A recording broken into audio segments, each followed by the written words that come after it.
हम्म, चलिए अब हम लोग शुरू करने जा रहे हैं भारतीय काव्य शास्त्र।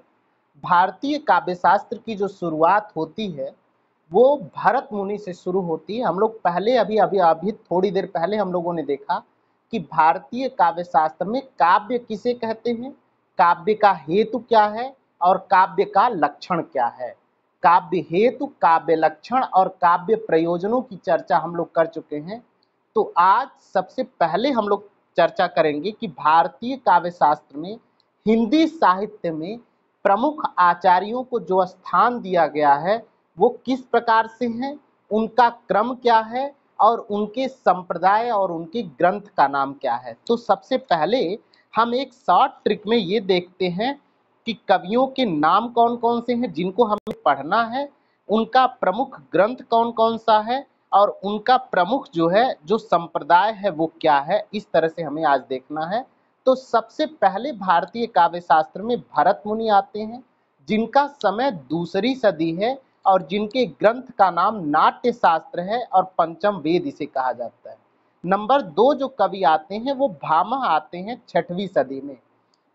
भामह 6वीं सदी काव्यालंकार, दंडी 7वीं सदी काव्यादर्श, वामन 8वीं सदी काव्यालंकार सूत्रवृत्ति, उद्भट 8वीं सदी काव्यालंकार सार संग्रह, रुद्रट 9वीं सदी काव्यालंकार, आनंदवर्धन 9वीं सदी ध्वन्यालोक, अभिनवगुप्त 10वीं सदी तंत्रालोक, कुंतक 10वीं सदी वक्रोक्ति जीवितम, धनंजय 10वीं सदी दस रूपक, महिम भट्ट 11वीं सदी व्यक्ति विवेक, भोजराज 11वीं सदी सरस्वती कंठाभरण, मम्मट 11वीं सदी काव्य प्रकाश अलंकारवाद, अलंकारवादी आचार्य हैं।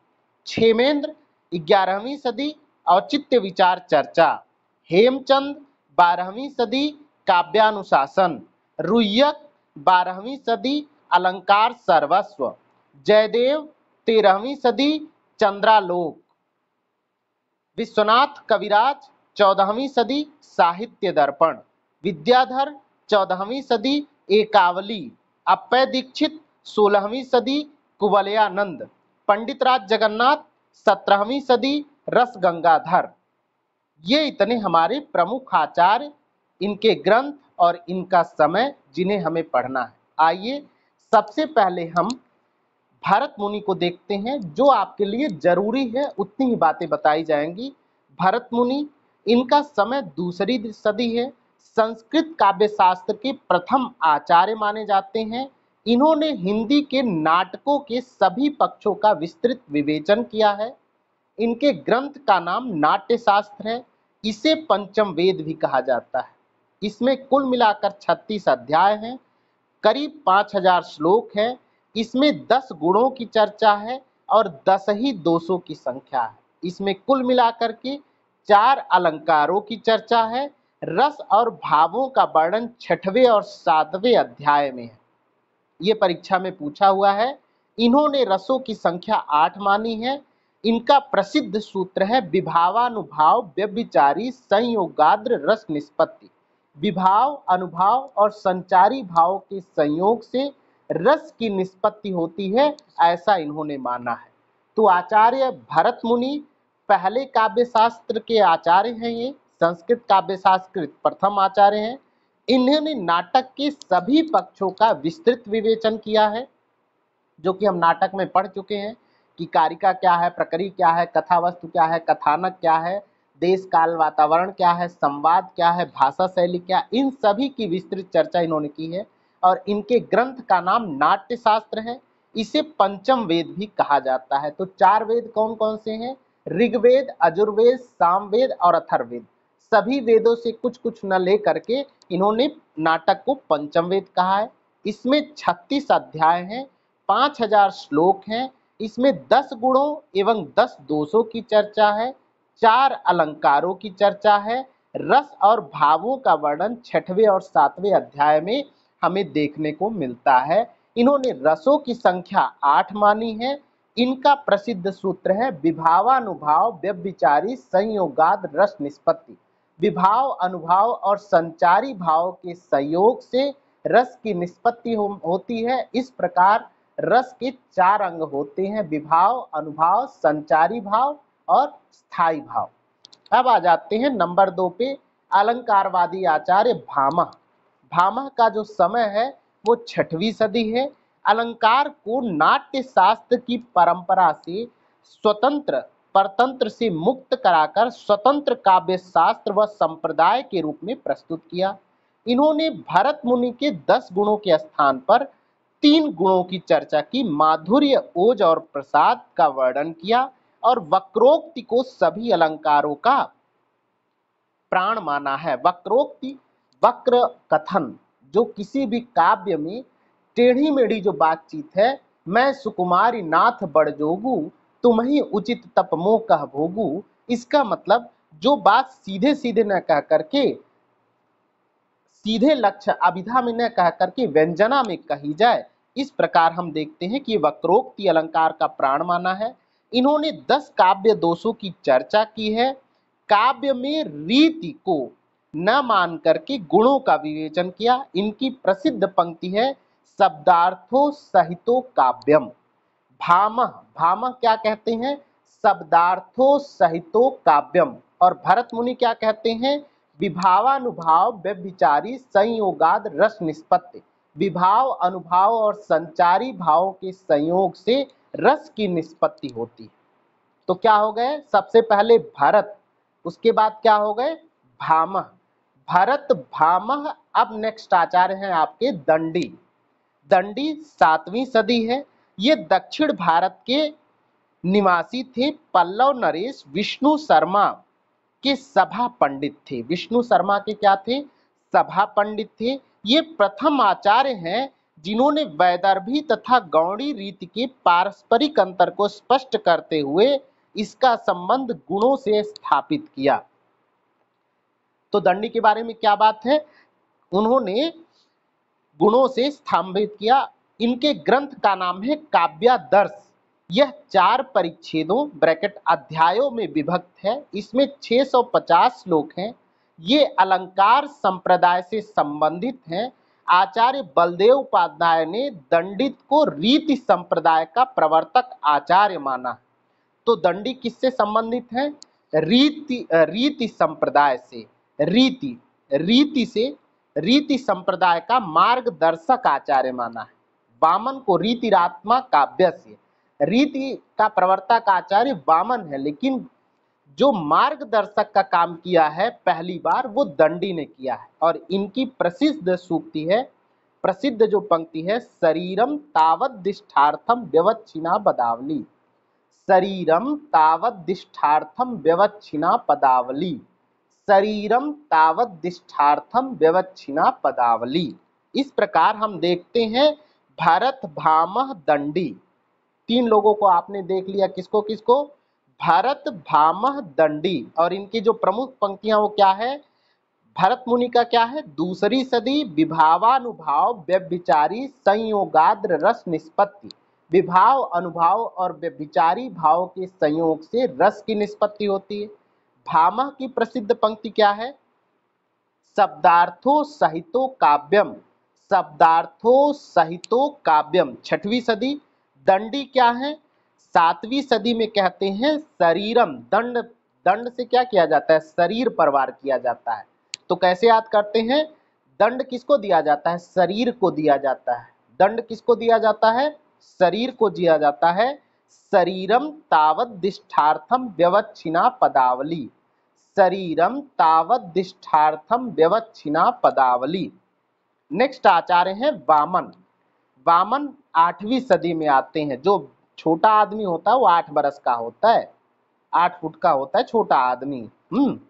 ये रीति संप्रदाय के प्रवर्तक आचार्य हैं। इन्होंने रीति को काव्य की आत्मा स्वीकार किया। इन्होंने रीति को काव्य की आत्मा स्वीकार किया। भरत मुनि ने काव्य की आत्मा किसको स्वीकार किया? रस को। ठीक है। भामह ने किसको स्वीकार किया? अलंकार को। और वामन ने किसको स्वीकार किया? रीति को। तो इन्होंने काव्य की आत्मा किसको माना? रीति को माना। और इन्होंने तीन रीतियों की कल्पना की, वैदर्भी, गौड़ी, पांचाली। कौन कौन सी रीतियां हैं? वैदर्भी, गौड़ी, पांचाली, तीन रीतियों की कल्पना की। इनके ग्रंथ का नाम है काव्यालंकार सूत्र वृत्ति। तो वामन क्या है? वामन जो सूत्र होता है वो वामन होता है, छोटा होता है। सूत्र क्या होता है? छोटा होता है। कैसे याद करते हैं? काव्यालंकार सूत्र वृत्ति, सूत्र शब्द आया है तो सूत्र क्या होता है? छोटा होता है। 8 का सूत्र क्या है? छोटा है। रीति संप्रदाय के प्रवर्तक आचार्य हैं। इन्होंने वैदर्भी, गौड़ी, पांचाली तीन रीतियों की कल्पना की है। इनके ग्रंथ का नाम है काव्यालंकार सूत्र वृत्ति। इसमें 5 परिच्छेद हैं, तथा 319 सूत्र हैं, तथा इन्होंने गुण तथा अलंकारों का पारस्परिक विभेद किया, मतलब भेद कर दिए। गुण और अलंकार, गुण अलग चीज है, अलंकार अलग चीज है, तथा गुण को ही अलंकार की अपेक्षा अधिक महत्व दिया। इन्होंने 10 प्रकार के गुणों की चर्चा की है। इन्होंने कितने प्रकार के गुणों की चर्चा की है? 10 प्रकार के गुणों की शब्द और अर्थ उभयगत माना है। 20 गुणों की कल्पना की और वक्रोक्ति को सादृश्य मूलक लक्षण माना। इनकी प्रसिद्ध पंक्ति है, रीतिरात्मा काव्यस्य। रीति ही काव्य की आत्मा है। रीति ही काव्य की आत्मा है। वामन ने क्या कहा? रीतिरात्मा काव्यस्य। रीतिरात्मा काव्यस्य, काव्य को रीति की आत्मा इन्होंने स्वीकार किया है। याद हो गया? भरत भामह दंडी वामन। कितने लोगों को याद हो गया? भरत भामह दंडी वामन, भरत भामह दंडी वामन, भरत भामह दंडी वामन। नेक्स्ट आ जाइए उद्भट, 8वीं सदी। भटका हुआ आदमी 8 साल में भटक जाता है पढ़ते पढ़ते। जिसको पढ़ते पढ़ते 8 साल हो गया वो समझ लो भटक ही जाएगा। इन्होंने अलंकारों को आलोचनात्मक एवं वैज्ञानिक, ये परीक्षा में आपके पूछा हुआ है कि अलंकारों का वैज्ञानिक एवं आलोचनात्मक विवेचन किसने किया है? तो उद्भट ने किया है।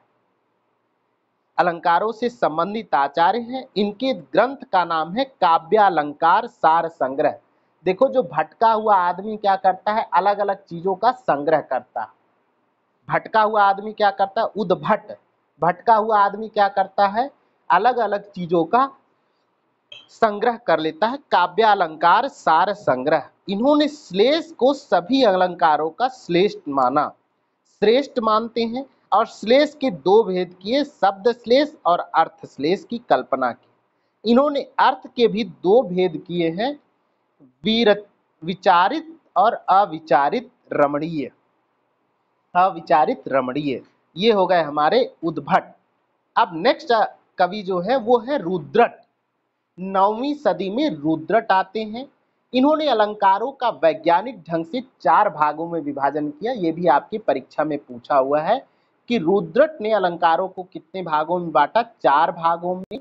कौन कौन से? वास्तव, औपम्य, अतिशय, श्लेष। वास्तव, औपम्य, अतिशय, श्लेष। इनके ग्रंथ का नाम है काव्यालंकार। तो रुद्रट, जो रुद्र जी हैं, जो शिव जी हैं, उनको क्या किया जाता है? अलंकारित किया जाता है। अलंकार, काव्यालंकार। रुद्रट का क्या है? काव्यालंकार। इसमें 16 अध्याय हैं, 724 श्लोक हैं, और इसकी प्रसिद्ध पंक्ति है इनकी रुद्रट की, ननु शब्दार्थो काव्यम। रुद्रट क्या कहते हैं? ननु शब्दार्थो काव्यम। रुद्रट क्या कहते हैं? ननु शब्दार्थो काव्यम। ननु शब्दार्थो काव्यम, ननु शब्दार्थो काव्यम। ठीक है। अब आ जाइए आनंदवर्धन। नेक्स्ट आचार्य कौन से हैं? आनंदवर्धन, 9वीं सदी। ये ध्वनि संप्रदाय के प्रवर्तक आचार्य हैं। ये ध्वनि संप्रदाय के प्रवर्तक आचार्य हैं, हमेशा पूछता है। ये कश्मीर के राजा अवंती वर्मा के सभा पंडित थे। इनके ग्रंथ का नाम है ध्वन्यालोक। आनंदवर्धन के ग्रंथ का नाम क्या है? ध्वन्यालोक। आनंदवर्धन के ग्रंथ का नाम क्या है? ध्वन्यालोक। इसमें 4 उद्योगों का वर्णन किया गया है। 4 उद्योगों का वर्णन किया गया है। ये ध्वनिवादी आचार्य है। ध्वनिरात्मा काव्यस्य। इनकी प्रसिद्ध पंक्ति क्या है? ध्वनिरात्मा काव्यस्य, ध्वनि ही काव्य की आत्मा है। तो देखिए, काव्य की आत्मा कोई रस को मानता है, कोई ध्वनि को मानता है, कोई रीति को मानता है और कोई अलंकार को मानता है। इस प्रकार चार मुख्य लोग आ जाते हैं हमारे, जो काव्य की आत्मा के रूप में अलग अलग अंगों को स्वीकार करते हैं। अब आ जाइए, हमारे पास है अभिनव गुप्त, 10वीं सदी। अभिनव गुप्त का नाम क्या है समय? 10वीं सदी। इनके ग्रंथ का नाम है तंत्रालोक। इनके ग्रंथ का क्या नाम है? तंत्रालोक। इनके ग्रंथ का नाम तंत्रालोक। यह एक तर्क शास्त्र का विश्वकोश है। यह ग्रंथ क्या है? तर्क शास्त्र का विश्वकोश है। इस पर 3 टीकाएं लिखी गई। इन्होंने 3 टीकाएं लिखी हैं। किस पे? नाट्य शास्त्र, तंत्रालोक, तंत्र शास्त्र की, तंत्र। हाँ, अच्छा, तर्क तर्क नहीं, तंत्र शास्त्र का है, तंत्र शास्त्र का विश्वकोश है, ठीक है। इन पर 3 टीकाएं इन्होंने लिखी हैं। कौन कौन से किताबों पर लिखा? आनंदवर्धन की टीका लिखा अभिनव भारती नाम से। आनंद नहीं, नाट्य शास्त्र की टीका लिखा अभिनव भारती नाम से। भरत मुनि के ग्रंथ का नाम है नाट्य शास्त्र, जिस पर इन्होंने टीका क्या लिखा? अभिनव भारती। और ध्वन्यालोक आनंदवर्धन का लिखा लोचन नाम से। आनंदवर्धन पर टीका किस नाम से लिखा? लोचन नाम से। और भट्ट तौत की रचना काव्य कौतुक की टीका लिखा कौतुब विवरण नाम से। कौतुब विवरण नाम से। अभिनव गुप्त ने अपने रस निष्पत्ति के विषय में स्थायी भाव और सहृदय के विषय में था। सामाजिक के हृदय में वासना रूप में, संस्कार रूप में यह पहले ही अभिव्यक्त रहता है, विद्यमान रहता है, या ऐसा ये मानते हैं। ये रसवादी आचार्य हैं। इसका मतलब हमें समझ आ गया कि अभिनव गुप्त ने रस निष्पत्ति, इसका मतलब ये रसवादी आचार्य हैं और इन्होंने रसों पे चर्चा की और 3 ग्रंथों की इन्होंने टीकाएं लिखी, अभिनव भारती, लोचन और काव्य कौतुक विवरण। अब आ जाते हैं कुंतक। कुंतक का समय है 10वीं सदी। वक्रोक्ति संप्रदाय के प्रवर्तक आचार्य हैं कुंतक, वक्रोक्ति संप्रदाय। और इनके ग्रंथ का नाम है वक्रोक्ति जीवितम। कुंतक के ग्रंथ का क्या नाम है? वक्रोक्ति जीवितम। इनके ग्रंथ का नाम है वक्रोक्ति जीवितम। यह 4 उन्मेषों अध्यायों में विभक्त है। इनकी प्रसिद्ध पंक्ति है, शब्दार्थों सहितो वक्र कवि व्यापार शालिनी। शब्दार्थों सहितो वक्र कवि व्यापार शालिनी। कुंतक क्या कहते हैं 10वीं सदी में? देखिए, कुंतक क्या कहते हैं 10वीं सदी में? शब्दार्थों सहितो वक्र कवि व्यापार शालिनी। शब्दार्थों सहितो वक्र कवि व्यापार शालिनी। कुंतक क्या कहते हैं? शब्दार्थों सहितो वक्र कवि व्यापार शालिनी। शब्दार्थों सहितो वक्र कवि व्यापार शालिनी। ये कौन कहता है? कुंतक कहते हैं, कुंतक। नेक्स्ट आ जाते हैं धनंजय। धनंजय का समय है 10वीं सदी। इनके ग्रंथ का नाम है 10 रूपक। देखिए, 10 रुपए में कोई आदमी 10वीं सदी में धनी हो जाता था। धनंजय 10 रूपक 10वीं सदी। धनंजय 10 रूपक 10वीं सदी। इनके ग्रंथ का नाम है 10 रूपक। यह नरेश मुंज राजा के सभा पंडित थे। ये ध्वनि विरोधी आचार्य है। बहुत बार पूछा है कि जो धनंजय है वो क्या है? ध्वनि विरोधी आचार्य है। मतलब इन्होंने काव्य की आत्मा का, ध्वनि का विरोध किया। इनके ग्रंथ में 4 प्रकाश और 300 कारिकाएं हैं। धनंजय के भाई धनिक ने 10 रूपक की टीका अवलोक नाम से लिखी। ये आपकी परीक्षा में पूछा हुआ है कि 10 रूपक की टीका अवलोक नाम से किसने लिखी? धनंजय के भाई धनिक ने।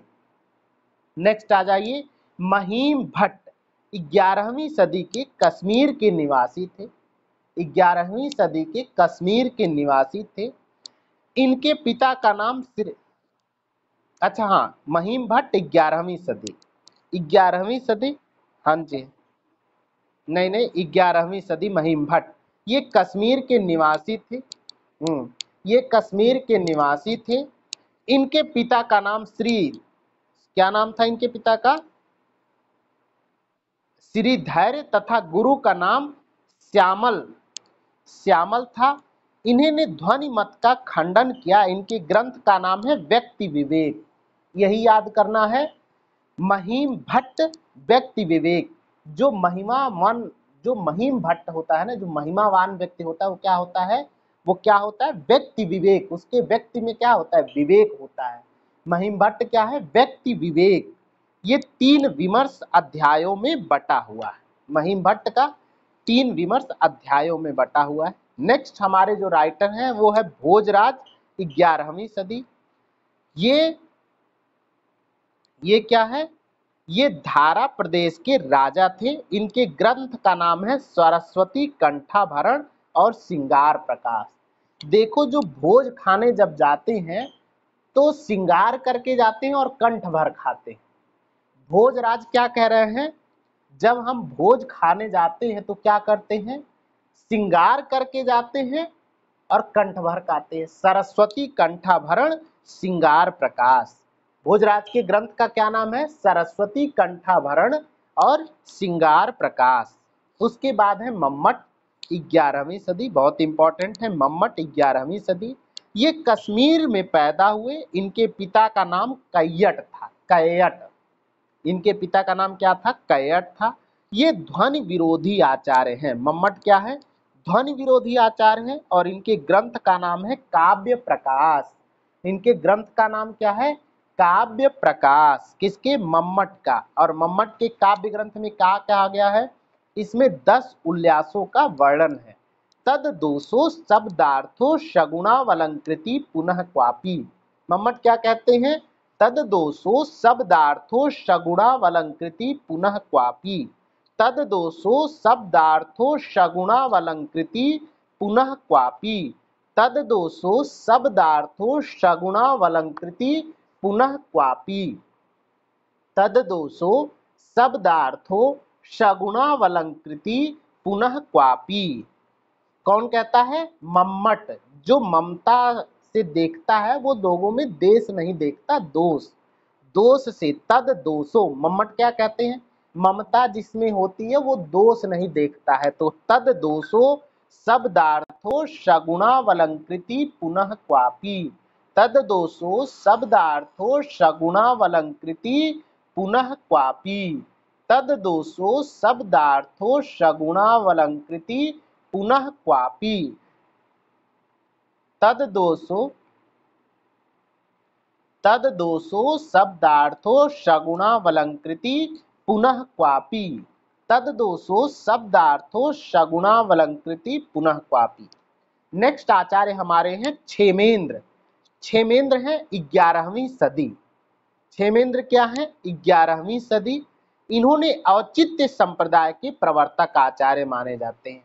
क्षेमेंद्र किसके आचार्य माने जाते हैं, क्षेमेंद्र किसके आचार्य माने जाते हैं, औचित्य संप्रदाय के प्रवर्तक आचार्य माने जाते हैं। इनके गुरु का नाम अभिनव गुप्त है। इनके गुरु का नाम क्या है, अभिनव गुप्त है। क्षेमेंद्र के गुरु का नाम अभिनव गुप्त है। इन्होंने 4 ग्रंथों की चर्चा की है। औचित्य विचार चर्चा, इन्होंने क्या की है, 4 ग्रंथों की चर्चा की है। औचित्य विचार चर्चा, कवि कंठाभरण, औचित्य विचार चर्चा, कवि कंठाभरण, सुवृत्त तिलक, दशावतार चरित। औचित्य विचार चर्चा क्या है भैया, औचित्य विचार चर्चा, औचित्य विचार चर्चा, औचित्य विचार चर्चा, औचित्य विचार चर्चा, सुवृत्त तिलक, दशावतार चरित, दशावतार चरित, दशावतार चरित, दशावतार चरित। इनकी प्रसिद्ध पंक्ति है, काव्यम विशिष्ट शब्दार्थम साहित्य सदलम कृति। काव्यम विशिष्ट शब्दार्थम साहित्य सदलम कृति। काव्यम विशिष्ट शब्दार्थम साहित्य सदलम कृति। काव्यम विशिष्ट शब्दार्थम साहित्य सदलम कृति। काव्यम विशिष्ट शब्दार्थम साहित्य सदलम कृति। काव्यम, हाँ, औचित्य माने होता है उचित। एक बात बताइए, आपके घर पे कोई आया तो आप पहले उसे पानी पिलाएंगे कि पहले खाना खिलाएंगे? बिल्कुल काव्य के अर्थ में ही बता रहा हूं मैं। पहले बताइए उचित क्या होता है? औचित्य, कविता करते समय उचित शब्दों का, उचित रसों का, उचित अलंकारों का प्रयोग करना। कविता करते समय औचित्य, उचित क्या है? अब बताइए, आप वियोग रस की चर्चा कर रहे हैं और उसमें श्रृंगारिकता प्रकट कर देंगे, गलत हो जाएगा। औचित्य, किसी भी चीज का औचित्य क्या है? तो औचित्य विचार चर्चा यहां से प्रारंभ होता है। क्या कहते हैं? काव्यम विशिष्ट शब्दार्थम साहित्य सदलम कृति। काव्य में विशिष्ट शब्द होने चाहिए, यही उसकी, और क्या होनी चाहिए? शब्द और अर्थ मिला होना चाहिए। कविता वही है जिसमें शब्द हो, अर्थ हो, विशिष्ट पद हो। काव्यम विशिष्ट शब्दार्थम, ऐसा नहीं कि कोई बात कह रहे हैं, आप किसी से प्यार भरी बातें कर रहे हैं और लेकिन उसमें विशिष्टता नहीं है कि क्यों कर रहे हैं, तो आपका बात गलत हो जाएगा। कविता लिखते समय औचित्य का ध्यान रखना, उचित का ध्यान रखना। उचित क्या है? किसी बात को कहते समय कौन सी बात उचित है, इस चीज का ध्यान रखना औचित्य है। औचित्य विचार चर्चा, ठीक है। काव्यम विशिष्ट शब्दार्थम साहित्य सदलम कृति। नेक्स्ट आपके राइटर है हेमचंद। हेमचंद 12वीं सदी। हेमचंद का जो समय है वो क्या है? 12वीं सदी है। ये राजा कुमार पाल के गुरु थे। इनके शिष्य का नाम है रामचंद्र और गुणचंद। ये आपकी परीक्षा में पूछा हुआ है कि हेमचंद के शिष्यों का क्या नाम था? रामचंद्र और गुणचंद। इन दोनों से सम्मिलित रूप से नाट्य दर्पण रामचंद्र को प्रबंध शतककर्ता की उपाधि से नवाजा गया। इनके ग्रंथ का नाम है काव्यानुशासन।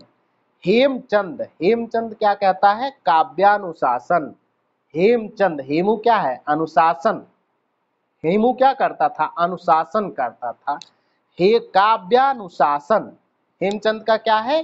काव्यानुशासन।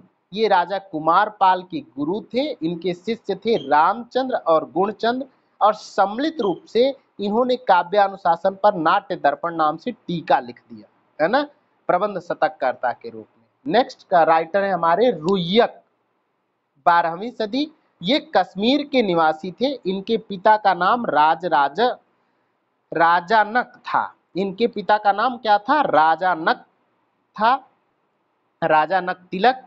ये उद्भट ग्रंथ के, उद्भट विवेक पर टीका लिखे। उद्भट विवेक पर इन्होंने, उद्भट के ग्रंथ उद्भट विवेक पर टीका लिखे। ये महाकवि, महाकवि क्या नाम लिखा हुआ है? मरवक, हाँ मंखक, मखक, मंखन, मंखन, मंखन के काव्य गुरु थे। हाँ, मंथक के गुरु थे। इनके ग्रंथ का नाम है अलंकार सर्वस्व। रुय्यक के ग्रंथ का नाम क्या है? अलंकार सर्वस्व। रुय्यक के ग्रंथ का नाम क्या है? अलंकार सर्वस्व। उसके बाद हमारे पास आ जाते हैं जयदेव, 13वीं सदी में आते हैं। ये मिथिला के निवासी थे। इनके ग्रंथ का नाम चंद्रलोक है, चंद्रालोक। जयदेव के ग्रंथ का नाम क्या है? चंद्रालोक। ये 10 मयूखों अध्यायों में विभक्त है तथा ये अनुष्टुप छंदों में लिखा गया है। साहित्य के क्षेत्र में पीयूष वर्षा तथा नाट्य के क्षेत्र में पक्षधर की उपाधि इन्हें दी गई है, उपाधि इन्हें दी गई है। नेक्स्ट है आचार्य विश्वनाथ कविराज, 14वीं सदी। इन्होंने 10 उत्कल उड़ीसा के राजा संधि विग्रह, इनके पिता का नाम चंद्रशेखर था। इनके ग्रंथ का नाम है साहित्य दर्पण। बहुत इंपॉर्टेंट ग्रंथ है, 10 अध्याय है इसमें करीब। साहित्य दर्पण यह 10 परिच्छेदों में विभक्त है और इनकी प्रसिद्ध पंक्ति है वाक्यम रसात्मकम काव्यम। आचार्य विश्वनाथ क्या कहते हैं? वाक्यम रसात्मकम काव्यम, वाक्यम रसात्मकम काव्यम। क्या कहते हैं आचार्य विश्वनाथ? वाक्यम रसात्मकम काव्यम। उसके बाद हमारे आचार्य हैं विद्याधर। विद्याधर 14वीं सदी। विद्याधर क्या है, 14वीं सदी में है। इनके ग्रंथ का नाम है एकावली। इनके ग्रंथ का नाम क्या है, एकावली। उसके बाद अप्पय दीक्षित 16वीं सदी के दक्षिण भारत के प्रसिद्ध शैव दार्शनिक हैं। प्रसिद्ध शैव दार्शनिक हैं। इनके ग्रंथ 4 हुए, कुवलयानंद, अप्पय दीक्षित, कुवलयानंद चित्र मीमांसा वृत्तवर्तिका। कुवलयानंद चित्र मीमांसा वृत्तवर्तिका। अप्पय दीक्षित के ग्रंथ का नाम क्या क्या है, कुवलयानंद चित्र मीमांसा, हाँ वृत्तिवर्तिका, हाँ ठीक है। कुवलयानंद वृत्तिवर्तिका, वृत्तिवर्तिका। और उसके बाद क्या है, चित्र मीमांसा हो गया, ठीक है। नेक्स्ट हमारे कवि हैं पंडित जगन्नाथ, पंडित राज जगन्नाथ। बहुत इंपॉर्टेंट कवि हैं पंडित राज जगन्नाथ। चलिए पंडित राज जगन्नाथ के बारे में चर्चा कर लेते हैं। ये 17वीं सदी है। ये आंध्र प्रदेश के जात्या ब्राह्मण थे। इनके पिता का नाम पेट्या भट्ट था। इनकी प्रसिद्ध पंक्ति है रमणीयार्थ प्रतिपादक शब्दम काव्यम। रमणीयार्थ, पंडित राज जगन्नाथ की प्रमुख पंक्ति क्या है, रमणीयार्थ। पंडित राज जगन्नाथ जो पंडित होते हैं वो रमणीयार्थ होते हैं, प्रतिपादक शब्दम काव्यम। पंडित राज जगन्नाथ रमणीयार्थ प्रतिपादक शब्दम काव्यम। रमणीयार्थ प्रतिपादक शब्दम काव्यम। कुवलयानंद और रस गंगाधर, इनके 2 ही ग्रंथ हैं। इनके ग्रंथ का नाम रस गंगाधर और क्या है, बस रस गंगाधर। और कुवलयानंद तो ऊपर का था, है ना। कुवलयानंद चित्र मीमांसा वृत्तवर्तिका अप्पय दीक्षित का था। तो ये हो गए आपके कुल मिलाकर के जो हिंदी साहित्य में इन्हीं का क्रम, इन्हीं के ग्रंथों का नाम, इन्हीं की प्रमुख पंक्तियां आपसे पूछी जाती हैं कुल मिलाकर के, और इन्हीं के संप्रदाय। अब हम कर लेते हैं जो प्रमुख हिंदी साहित्य में संप्रदाय आए हैं उनको भी कर लें, फिर आगे चलें। जैसे भरत मुनि 2री सदी रस सिद्धांत, भामह 6वीं सदी अलंकार सिद्धांत, वामन 8वीं सदी रीति संप्रदाय, आनंदवर्धन 9वीं सदी ध्वनि संप्रदाय, कुंतक 10वीं सदी वक्रोक्ति संप्रदाय, और क्षेमेंद्र 11वीं सदी औचित्य सिद्धांत, और राजशेखर का काव्य मीमांसा। ठीक है, यही इतने कवि मतलब आचार्य, इनके ग्रंथों के नाम, इनकी प्रमुख पंक्तियां मोटी मोटा आपको याद होनी चाहिए। भरत, भामह, दंडी, वामन, रुद्रट। हाँ जी, क्या कह रहे हैं? हाँ,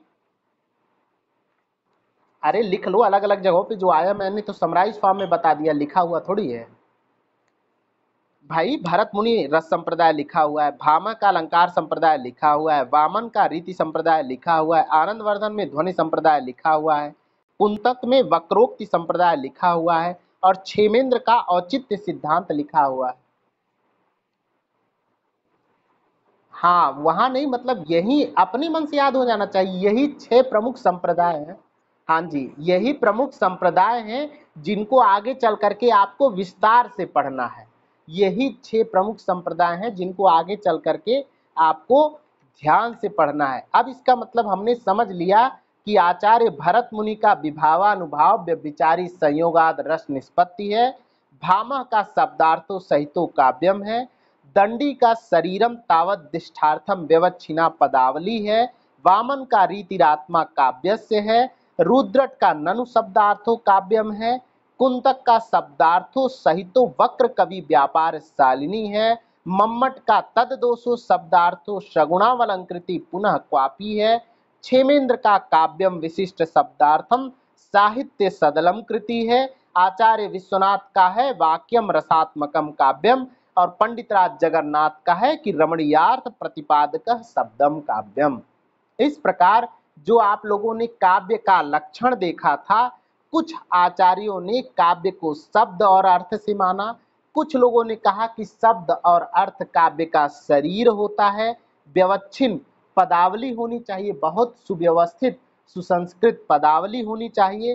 किसी ने कहा कि रीति ही काव्य की आत्मा है, किसी ने कहा ध्वनि ही काव्य की आत्मा है, किसी ने कहा रस रीतिरात्मा काव्यस, रीति ही काव्य की आत्मा है, किसी ने कहा औचित्य काव्य की आत्मा है। इस प्रकार अलग अलग आचार्यों ने काव्य की आत्मा के स्वरूप में चर्चा की, अपने ग्रंथ का मत का प्रतिपादन किया और उसमें विभिन्न प्रकार के काव्य शास्त्रीय गुणों अर्थात रस छंद अलंकार छंद इत्यादि की चर्चा करते हुए, ध्वनि की चर्चा करते हुए अपनी बात को काव्य के प्रारंभिक अवस्था के दौरे में स्पष्ट करने का प्रयास किया। आज आप लोगों ने देखा कि प्रमुख आचार्य